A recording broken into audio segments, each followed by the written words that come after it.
Welcome to the Rim Break Rodeo. We hope this video helps. You start by getting the essentials in place. Turn on your Xbox and the TV and pick the HDMI input you'll use. Once done, make sure you have the TV model name and the original remote nearby because you may need IR pairing.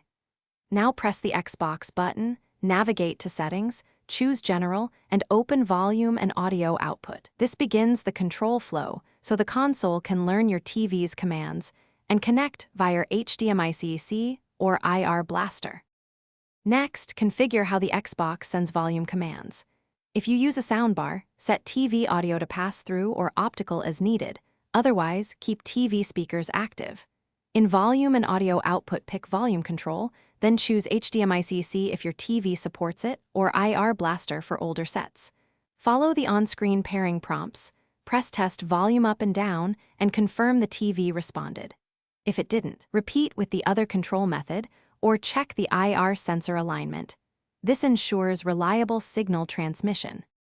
Finish by saving the configuration and testing volume control across Netflix, YouTube, and a game so you confirm consistency.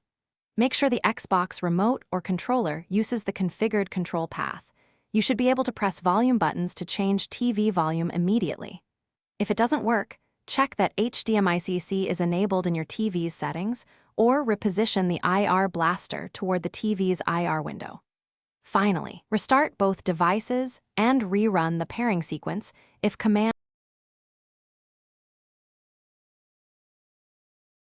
Thanks for watching. Consider subscribing if we helped you.